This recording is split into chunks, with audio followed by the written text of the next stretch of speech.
Good evening, this is News.PH, but it's not politics as usual. I'm Pia Ontiveros.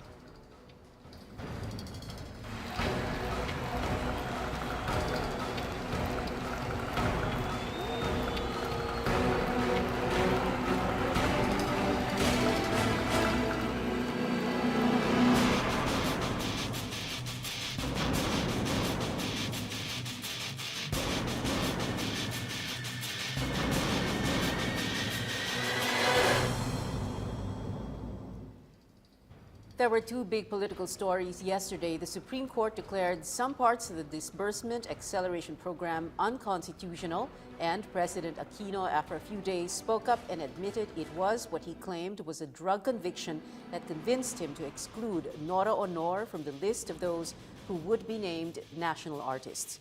We will talk about the national artist controversy, but let's talk first to a member of the President's cabinet about the DAP and pork. And well, maybe we could ask her about NORA or NOR, Justice Secretary LEILA de Lima. Good evening, ma'am. Thank you for being here. Good evening, Pia. It's a pleasure to be here. This is my first time in your show, in this show, but certainly not my first time with you. Yes, ma'am. Thank you again for being here. Ma'am, let's begin with this. What is your reading of yesterday's ruling of the Supreme Court on the DAP? You see, Pia, it's difficult to really make such any definitive comment at this point that we have not seen yet the full text of the decision. We have been shown the dispositive portion that was announced by the spokesperson of the Supreme Court. But it's really difficult to make any commentary or to make any conclusion at this point, because it's like watching a movie at the ending part, and then people will ask, maganda ba yung movie? Na nang pinakita lang sa'yo is the ending.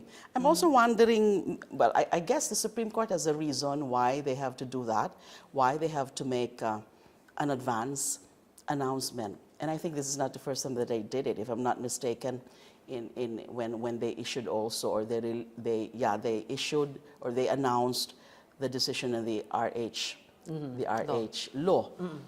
And then they told us, Attorney Te was announcing also that the decision is still being routed for signing. Signatures, yeah. So, well, what I know is that a decision, unless and until promulgated, is no decision at all.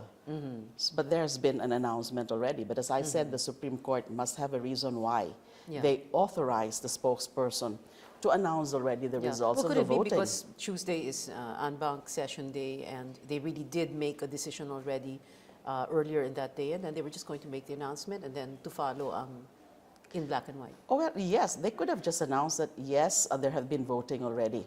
But as to exactly what the decision is, we have to defer that until everybody signs the decision and until everybody issues their respective opinions, whether, of course there is a ponencia, and they say that it is a unanimous decision, but then again, I'm sure there would be members that would be issuing their respective separate concurring opinions. But ma'am, many of us in my profession, media, quite a number of us have covered the justice beat, and part of our training is when we come across a decision or a resolution or any ruling is, let's go straight to the dispositive portion first, and then we read.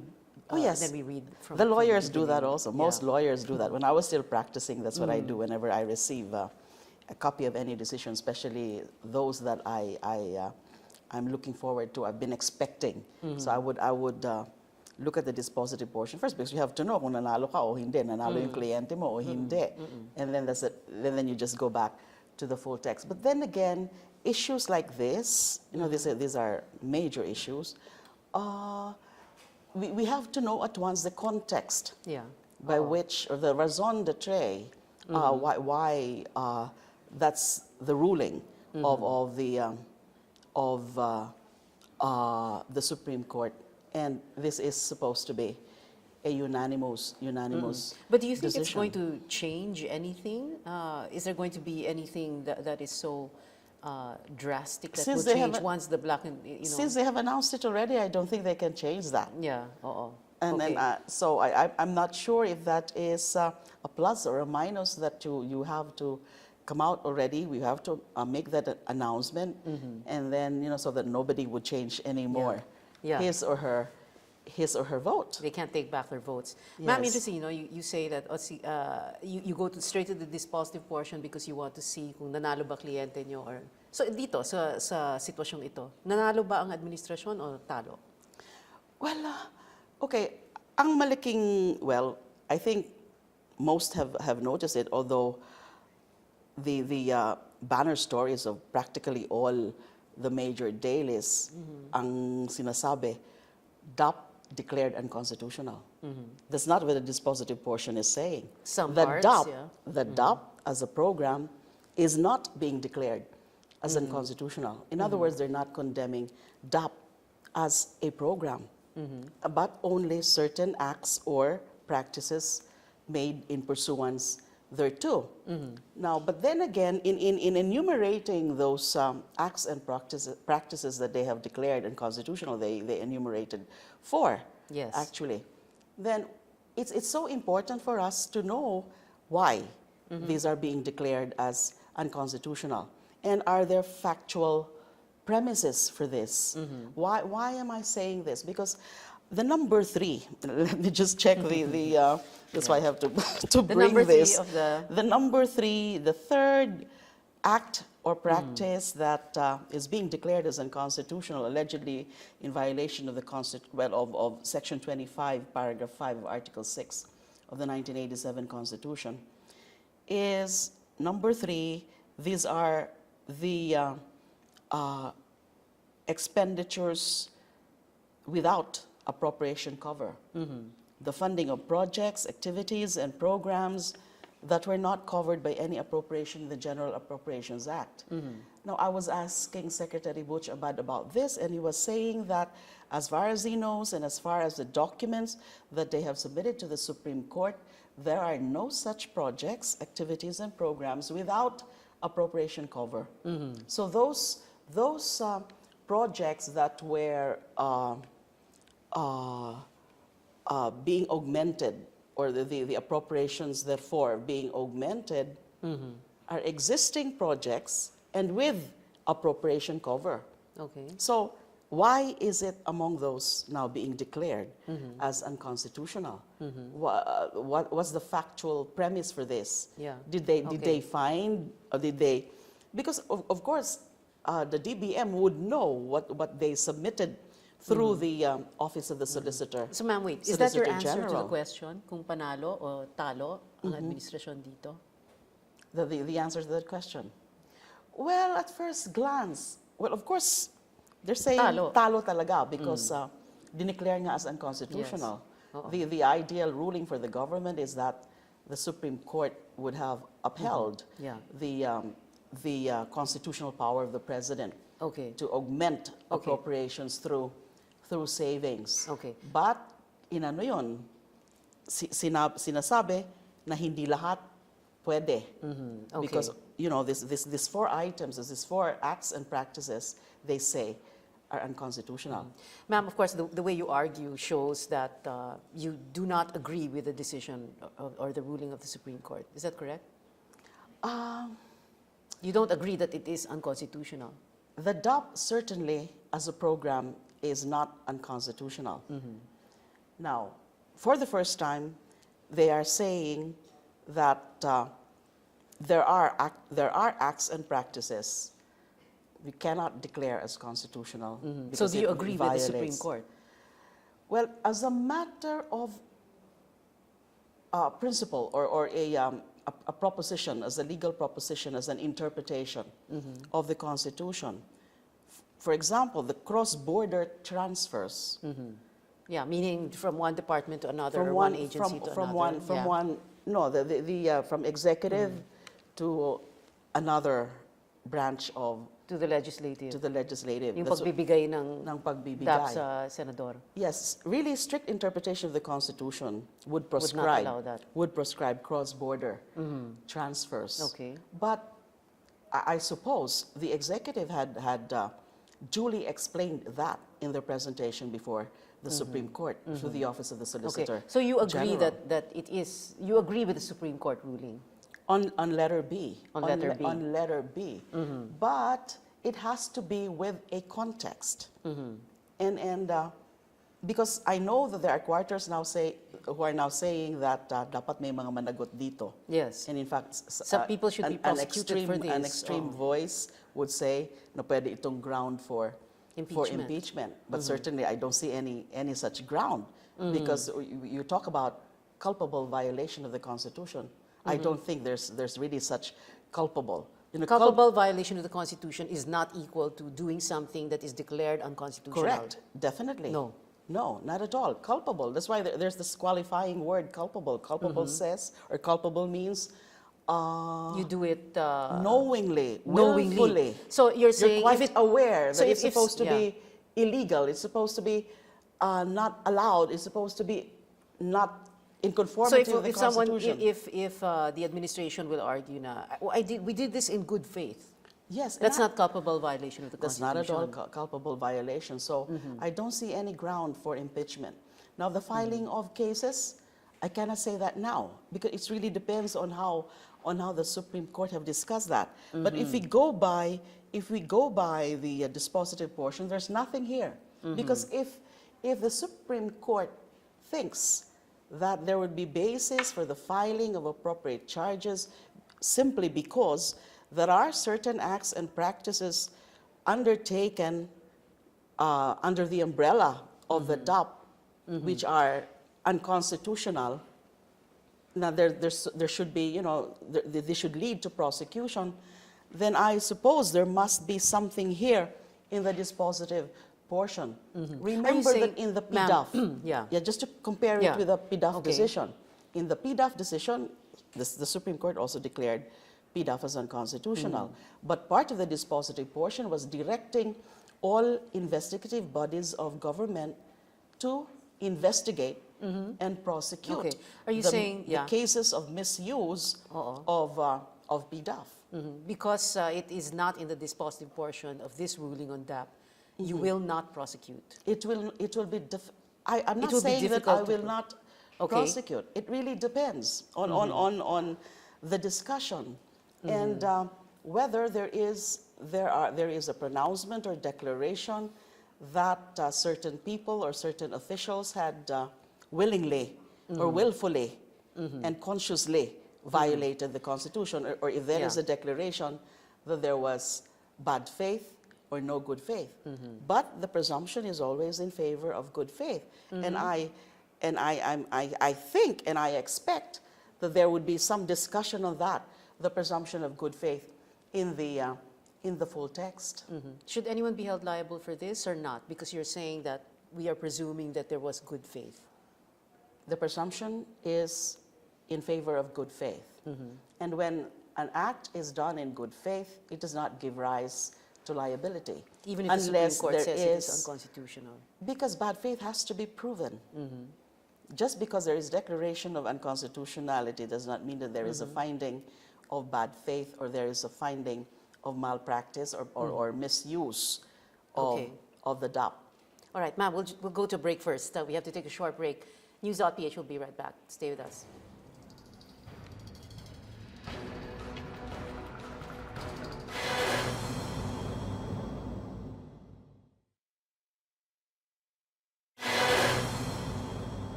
We agree that a number of Republic Acts have been declared unconstitutional. We have several acts that have been declared unconstitutional in the past, not just in this administration. It never reached the level of impeachability. We've done NORA, we've done a number of school buildings based on DAP. Do those projects diminish the moral integrity of the president when it has benefited the people? The Ombudsman, in cooperation, of course, with Justice Department, should file a criminal case against each person because that's a crime. The Constitution says you can't do that, and then you went ahead and did it, and now you have nothing to answer for. You've just committed a crime. So if you're just asking me, can he be impeached? Definitely. But can he be impeached in reality? Meaning to say, you have to count noses. Do you have enough votes there? Because, you know, you have to raise certain votes to bring it to committee, and then from the committee to the plenary and so on. That will be another question. I think it is bound to fail. Welcome back. You're still watching News.PH. I'm Pia Ontivero. Still with us, Justice Secretary LEILA de Lima, who is decked out all in yellow. Yellow glasses, yellow shawl, yellow. Pati yung hanky niyo, ma'am, yellow. It's just a fashion statement. It's a fashion statement? It's just a fashion statement, nothing political. Ah, really? Okay, okay. Sige po, I will believe you. Will an impeachment complaint fail because the president controls Congress? In other words, any impeachment complaint, first base pa lang, wala na. We all know that impeachment is both a legal and political exercise. So as a political exercise, yes, I agree, because we do believe that the president still commands a substantial number of support from both houses of Congress. So as a political exercise, it will most probably fail. And as a legal exercise, it will also fail because there is no ground. As I said, the only possible ground or grounds that any complainant or any petitioner, anyone who would initiate this impeachment complaint would be able to invoke would be culpable violation of the Constitution, betrayal of public trust. And I honestly think that none or neither of those grounds would apply in this particular case. It sounds like you're telling the congressman, takot lang niyo mag-file ng impeachment kay presidente. Ganun ba yun, ma'am? Hindi naman siguro. Hindi naman. But it's a fact. It's a fact. And I think other experts, and we just heard Senator Miriam Santiago and several other constitutional experts and political analysts, I think they share the same view. I have not heard anyone yet so far.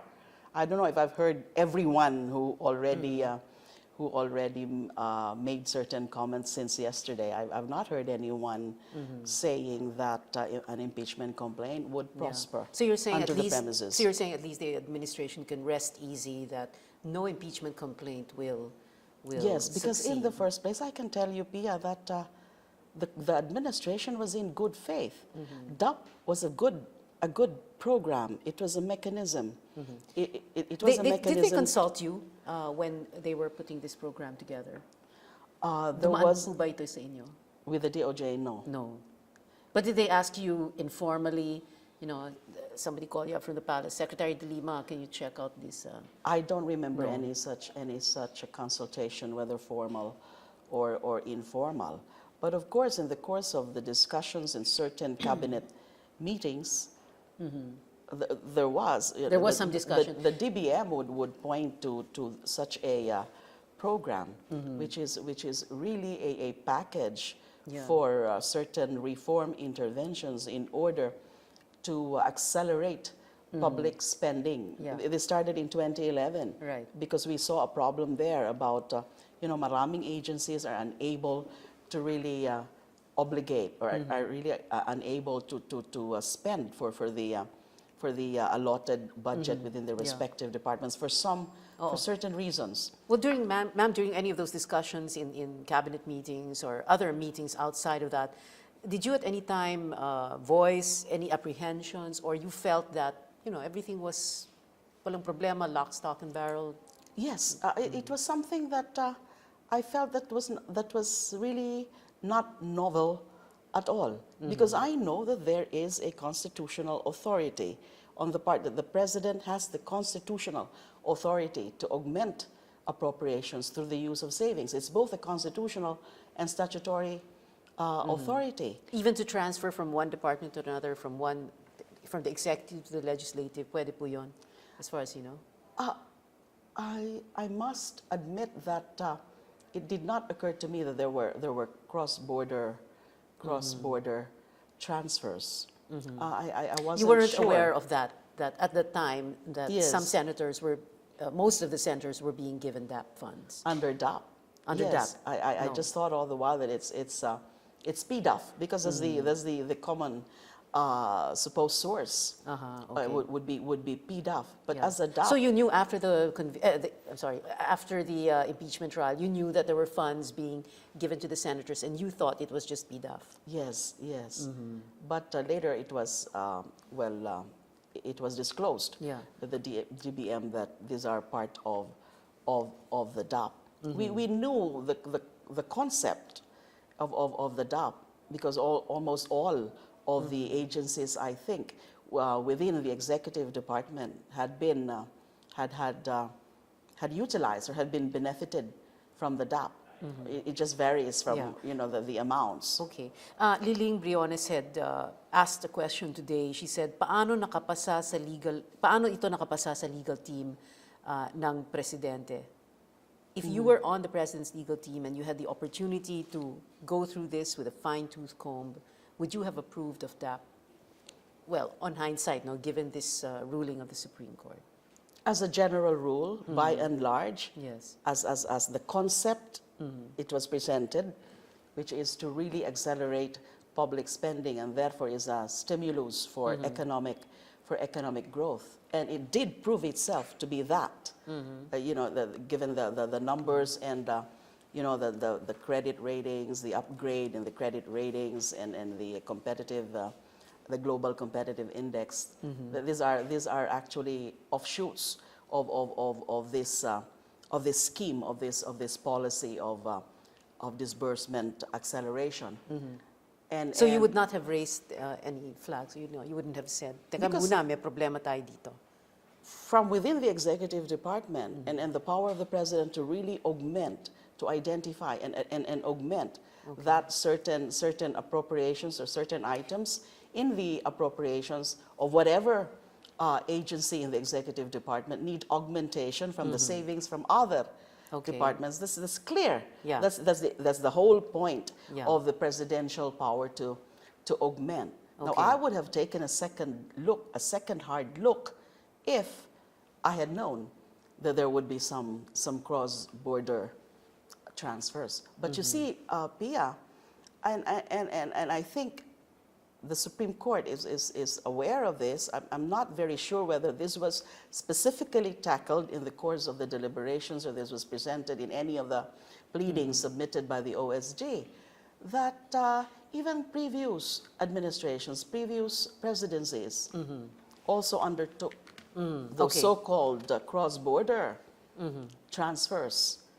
So, and kaya nga, dyan talaga papasok yung good faith. Yeah. If previous presidents had done that, and the Supreme Court had not declared that act as unconstitutional before, nobody invited the attention of any of these presidents that they could not do it per the Constitution, then how can there be bad faith? A question from social media on Twitter, Article 8 Jester. You're familiar with Twitter, ma'am, no? And, yes. Article 8 Jester. He said, could you ask SOJ if she thinks Pinoy has lightweights as legal advisors? That would be unfair to really say that there are lightweights among the legal advisors. I'm also one of the legal advisors. But if people think, or if certain people have that impression, then that's their right, that's their prerogative, and that's their opinion. Okay. And one more question from him, because we have to segue into the next segment, and I have another question on that. Could you ask SOJ if she's a Vilmanian? May panyo kasi siya sa kamay. Actually, Noranian ako eh. Aha, okay. And then Nora and I came from the same place. Region, no? Iriga City. Iriga. Iriga Okay. mismo. And my father was telling me that Nora is actually a distant relative. Oh, okay. So should she have been national artist? We have to respect the decision of the president. There's a prerogative of the president, especially so that he has a reason for so exercising his prerogative in that manner. Well, he said that it was because of a drug conviction. But here comes the lawyer of Ms. Honor saying that there was no drug conviction. Whether or not there was drug conviction is irrelevant. The fact remains that it's common knowledge, and that she had problems. She had drug problems before. And the president, I must tell you, is just being consistent. Talagang galit yan sa drugs. In fact, sa mga applications for executive clemency, wala pang nakakapasa. Even if the BPP would recommend the grant of executive clemency, whether it's pardon, parole, commutation of sentence, kapag drug case, out na yan. Kay Presidente. But then, so should we just amend, if there is such a thing, amend the criteria for choosing who should be given or who should be made national artist? Because yung personal life and or morality or hindi yun sakop eh, wala siya doon sa criteria. Well, I guess it's just a matter of fine-tuning those standards. Although we just have to leave it also to the judgment call, to the discretion of the members of that body which make the nomination. But since it's, again, just a nomination and the final say is the president, then the president has his own standards by which to exercise his prerogative in that He can area. follow another set of criteria. Correct. If he wants to. All right. Thank you very much, Secretary LILA de Lima, the Justice Department. Thank you, ma'am, for being here. Thank you. We'll take a short break. News.PH will be right back. Stay with us.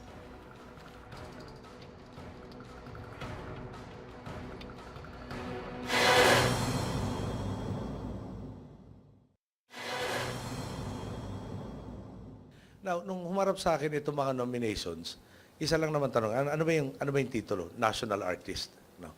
At sa akin pananaw, yung National Artist, binibigyan natin ng honor na to, puri na ganito, dahil gusto natin sabihin, malaking inambag sa lahing Pilipino at dapat tularan.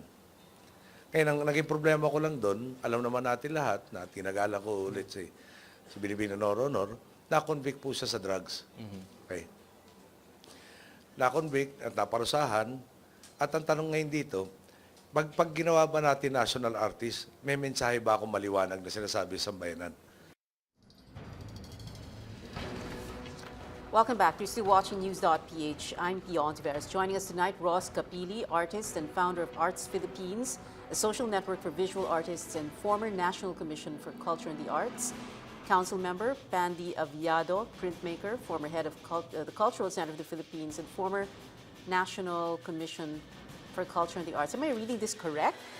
Council member and RIANNE SORIANO, a filmmaker and critique. Thank you very much for joining us tonight. Okay, let's begin with this. What is the criteria for national artists? Ross or Pandy? Well, there is a booklet containing all the information regarding nominees for the national artists. What we are trying to question is why does it have to pass through the president for approval? Yeah. Since it was conceived as a part of the dictator's prerogative. Yung kailangan dumaan sa presidente. Yeah, oo. Okay. Kasi ang start niyan, it was President Marcos who appoints the national artists. And then when the EDSA revolution happened, they just took over the dictatorial machinery, and they themselves became the people dictating on us who the national artist would be. Okay, when you say they, who are you referring to? The government. The government. Yeah. So any administration. But well, my first question was, what is their criteria? Because I just wanted to establish if in any way, in any shape or form, kung meron ba doon sa criteria ng national artist yung tungkol sa morality or your personal life or your, how you choose to, if you have an addiction or something. Yeah. Nothing. I don't think so. Yeah. None. Ross? Meron yatang, parang lang nabasa ko, no? Yung parang number 2 na yung person with parang good moral character. Yun yata yung point na Yeah. Good moral character. Yeah. Yun Okay. lang. Like Garcia Villa, I suppose. Why? What about Garcia Villa? Well, he's a bohemian. He was a bohemian. Okay. Okay. If we were going to go through, if we were going to go through the list of all those who have been named national artists, and then we rake them all over the coals and look at each one of them and check, ito ba of good moral character itong mga to? Lahat ba yan papasa? Hindi natin masabi. Good question. That's a good question. Okay, but should it be, because we are of the impression that when you are going to be named a national artist, diba? You're being named a national artist for your body of work, Right. diba? Right. Rianne, you wanna? Yes, I firmly believe, as a part of the film industry, that case, or the reason why she was excluded, is not in any way related to what she has contributed in cinema. And considering the fact that she went through the rigid process of the NCCA, would make me think that she is qualified to begin with. And in as much as, I would have to respect the president's prerogative, although that doesn't mean that I agree with him. So I go back to the reason that she went through the process, and a lot of people in our country would probably, like me, support the conferment of the national artist title to her. Then, basically that's it. Well, if that's going to be the case, if you have a president who will decide on this person is going to not be a national artist because of a drug addiction past, or drug use past, whatever is the correct term there, then should we just amend Actually, every time the criteria? And then dagdag na lang natin para hindi na tayo ma-confuse. Actually, every time na mayroong bagong presidente, magkakaroon ng problema because of that prerogative nga eh. And pinag-uusapan lang natin isang segment or isang medium ng sa arts, that's film, yung may mga dapat ding baguhin, like sa amin, sa under ng visual arts. Sa visual arts kasi, naglalaban yung painting, photography, sculpture. Actually, ang dami. Before nung time ni Marcos, ilan lang eh. Pero ngayon, syempre, yung medium, acceptable na yung performance art. Kaya nga, nasa na yung, let's say, napapag-iwanan eh. Kaya nga, I have a long list, mga around 200 na senior, 60 and above na visual artist, in waiting talaga. Can you show it to us? If I can show it to you, this is the long list eh. So, parang visual artists, 60 years old and above, waiting, wait lists for the National Artist Award. This is a scroll actually. Well, some of them have already passed away. There. Pasita Abad, for example. Sayang Okay. Kaya sila yung sana bigyan ng recognition. Now, do they have the chance na i-present yung kanilang medium or yung kanilang life? So, umiikot tayo ngayon dito sa issue ng national artists. Pero maraming napapag-iwanan. Imagine, Pia, for 10 years, 3 national artists lang sa visual arts ang pinoproclaim. Ano mangyayari dito sa 60 years old hanggang 100 years old? So, hindi talaga, walang chance na, wala pa yung mid-career artists. Yung 36 up to 59 years old.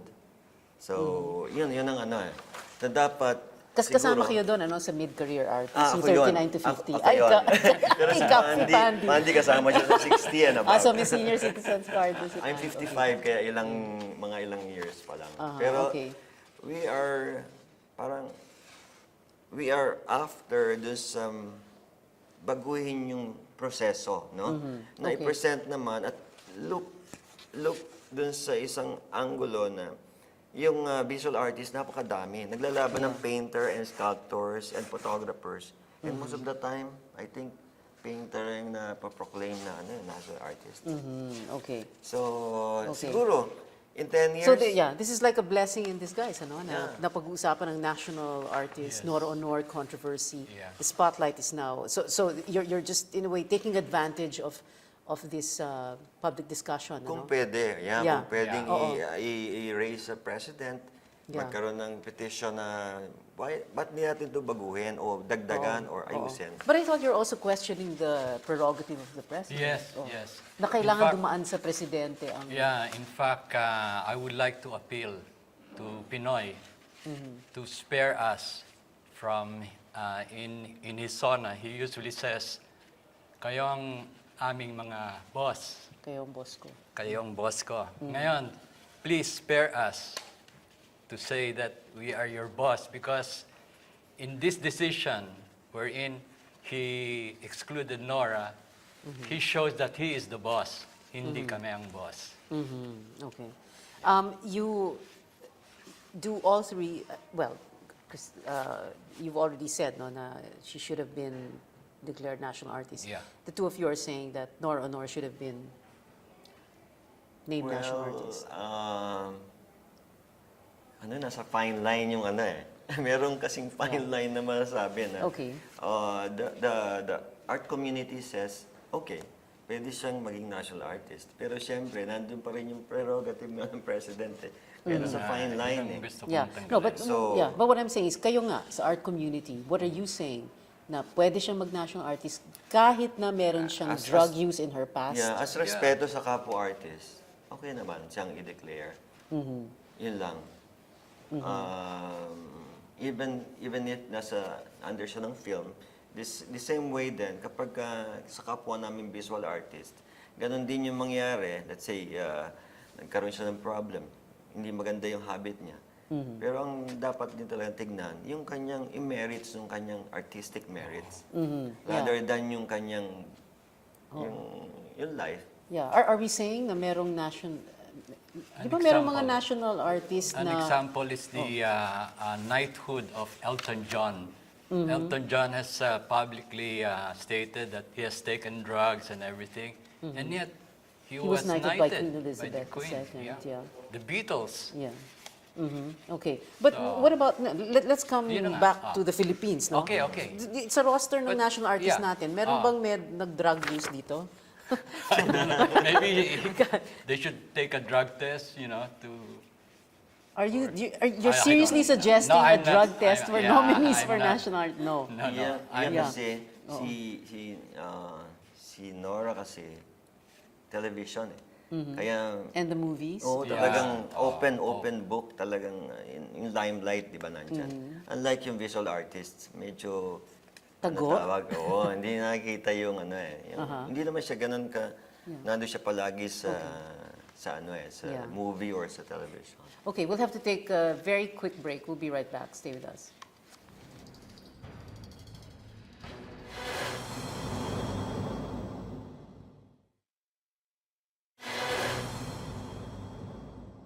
Alam nyo, yung drugs, meron tayong local na problema pagkatagal-tagal na.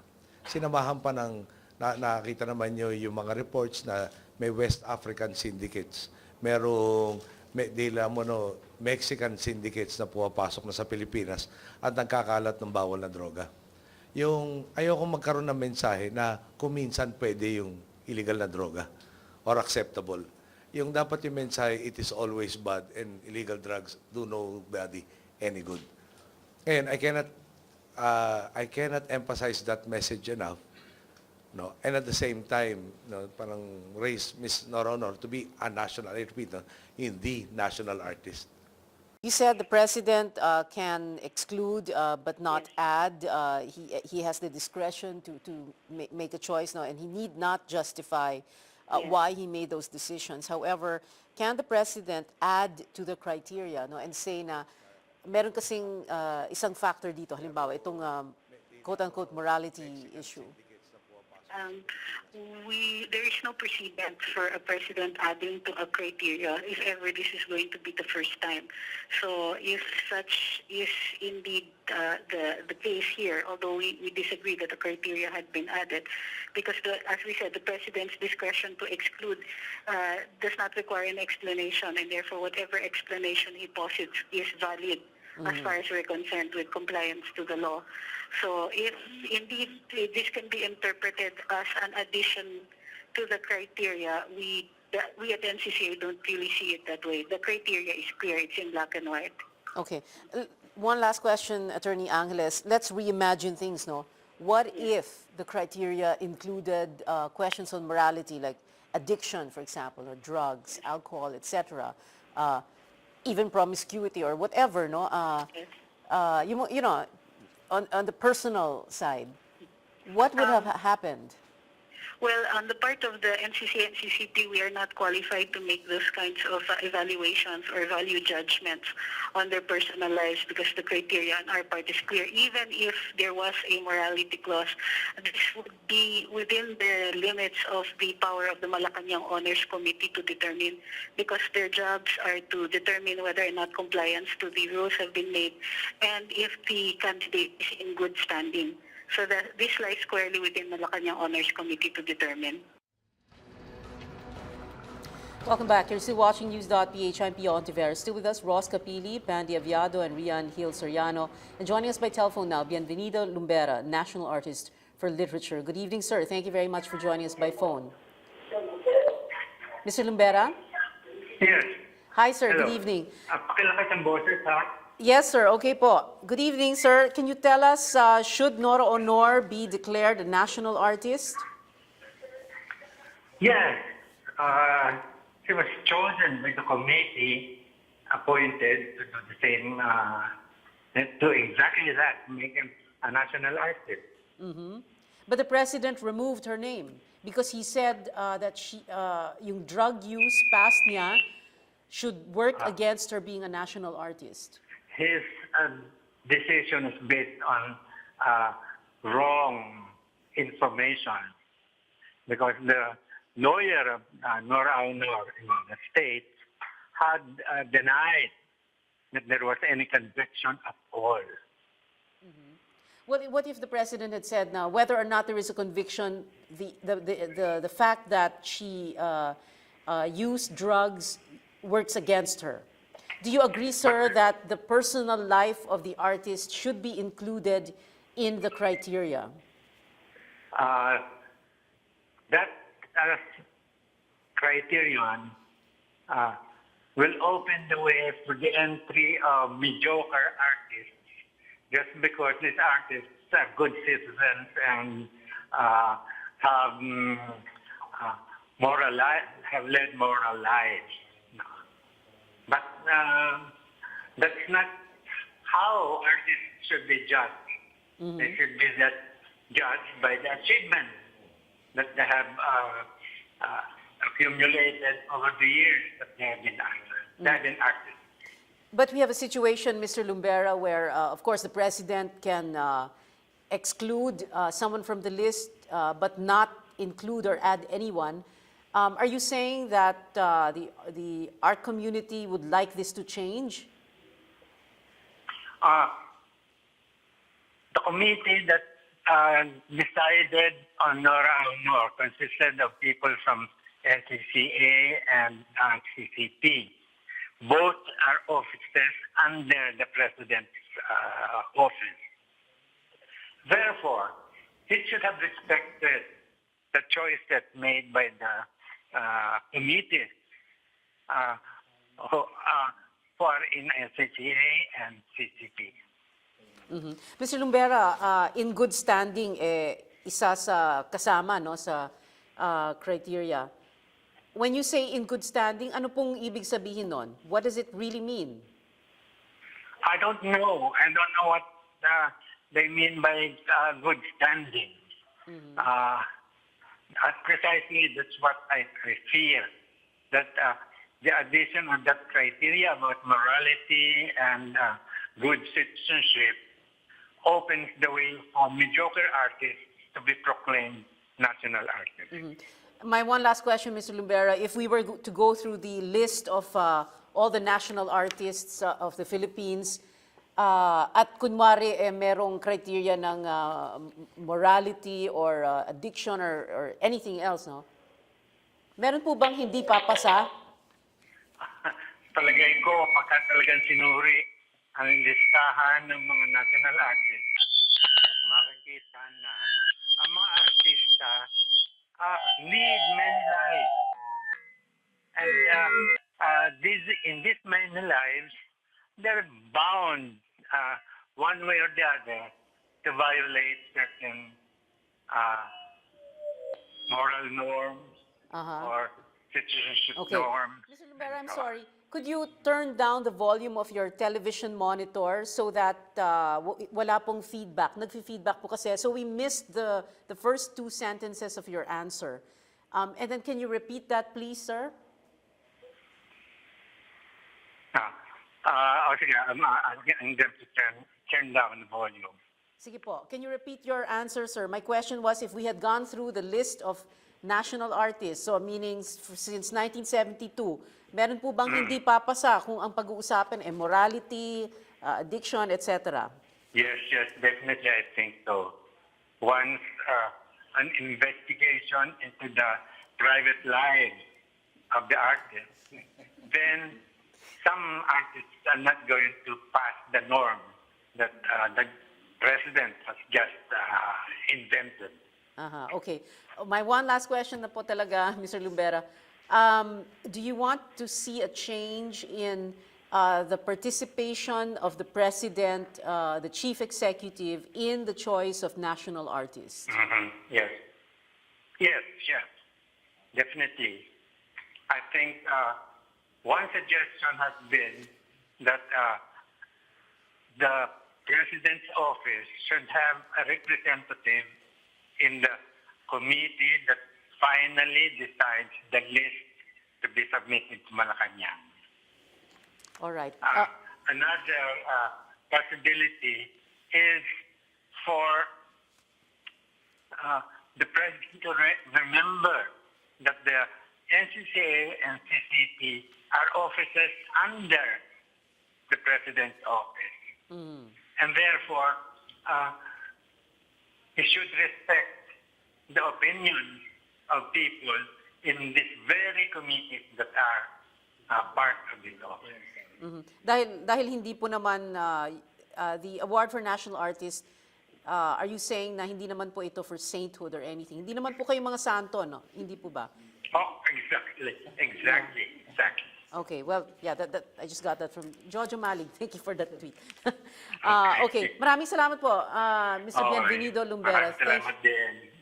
Thank you very much, sir, for joining us. Bienvenido Lumbera, National Artist for Literature. Well, I was just paraphrasing from a tweet of Jojo Malig, and he had tweeted yesterday, shouldn't someone be assessed by his or her body of work instead of criminal record? It's an award for artists, not for sainthood. You agree? Yep, agree. Yeah, okay. Agree, yeah. We have 1.5 minutes left, so let's just get your final words. Yan? Like what Mr. Bienvenido Lumbera said, the NCCA is under the Office of the President of the Philippines. So he would, for me, dapat irespeto niya na pinili ng NCCA at ng CCP si Nora Honor.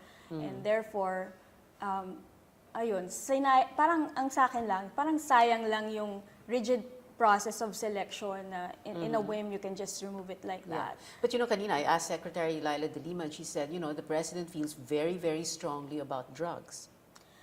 Yes, well, it's very subjective. It's like I said, I would have to respect his opinion on it, and well, I have to respect his decision because he's the president. It's his prerogative, but I still don't agree with it. As an artist, I would want myself to be evaluated and appreciated through my body of work and not my private life.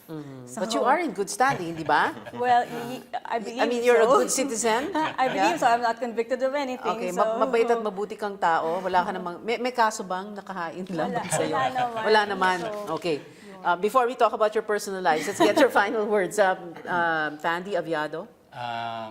Well, an appeal to the public servant number 1. Makinig ka sa amin, kami ang boss mo. Thank you. Thank you, sir. And Ross Capili? I think ito na yung ngayon chance na malinawan yung role ng president since na nandiyan naman ang NCCA sa CCP and ang national artist talaga is nominated pa rin siya ng peer group. Yes. Meaning yung kapwa rin artists. So yung judgment, nakasama mo na yan for kahit mga ilang taon eh. Kaya doon na nakita yung level nung nomination eh. ang presidente kasi hindi naman niya nakakasama yung kapwa artist. No? So, it's a matter of trust din. Kapag nandiyan na yung CCP and CCA, it's more of delegation na lang siguro and confirmation na lang on the part of the president. You're saying ministerial. Yes. Ang gusto niya mangyari, pirma na lang siya. Yep. Ganon. Kasi nga, Just like the mother. Kasi kaya, so every time na mayroong bagong presidente, uulit-ulit yung problema. So, kung ano yung in-endorse ng peer group, That's it. yun na yun. Yeah. Okay. Thank you very much for joining us this evening. Ross Capili, Pandy Aviado, and RIANNE SORIANO, and of course to Mr. Bienvenido Lumbero, who joined us by telephone. Maraming salamat. Thank you for joining us. Thank you for watching. See you again next Wednesday. Good night.